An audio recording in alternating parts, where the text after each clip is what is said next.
Welcome to Scott Cooks. Today we're going to do no cooking. I'm going to show you how to clean your Ninja Foodi pressure lid. Okay, so you're going to need a fairly good space to do this in. And this is my lid.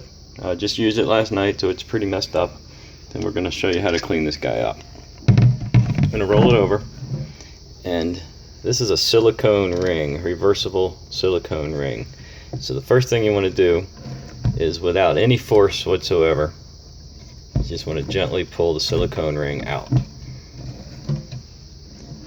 Okay, so we'll get that ring out.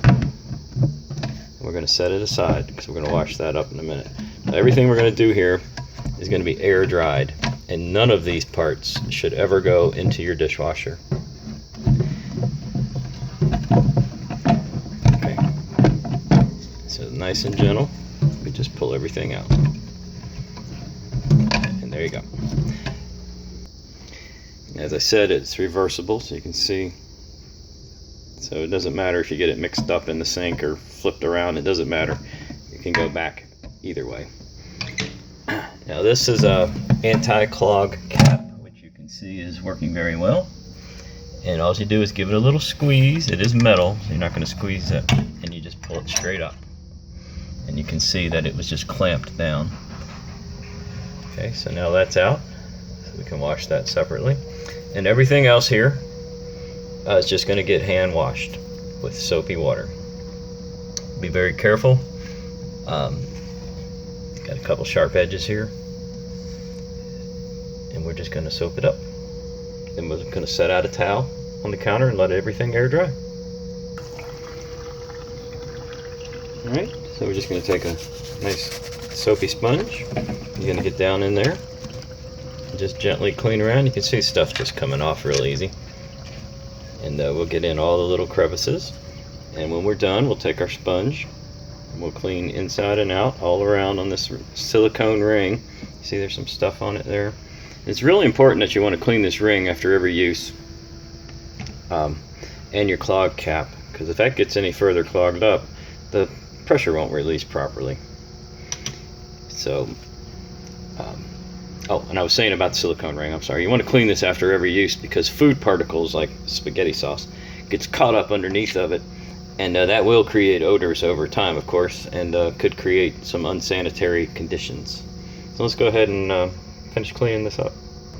And of course, if you got anything really stuck on in there, you could just fill it up with some soapy water and let it sit for 5 or 10 minutes. It's certainly not going to hurt it. The trick to this is to get it air dried. As soon as we get it finished, we want to get it up on the counter on some sort of a towel or something and get it air dried as quick as possible. After we get the inside nice and clean, we're going to go ahead and roll it over too and clean up the top side of it while we're at it, and all around the edges. Just do the full cleanup. Then we'll take our sponge and run it around the silicone ring. When you've got it rolled over, cleaning the other side, you will notice that this seal vent valve can be removed, so that makes cleanup even easier. So make sure you clean that out real nice, but do not attempt in any way, shape, or form to disassemble this unit here.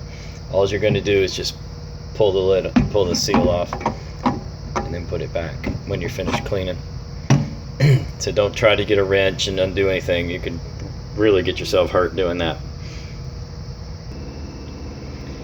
When you're trying to clean this little clog cap, it's very handy if you have yourself a brush. So this brush can dispense soap. I don't have any soap in it yet, but just any kind of small brush, and then you just want to help get everything out of there. Well, there you have it. That's the proper way to clean your Ninja Foodi pressure lid.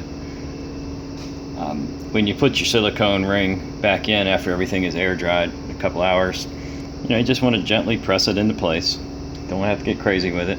And I did want to mention that you may be tempted to try to use a Brillo pad or something, because sometimes this can get really nasty.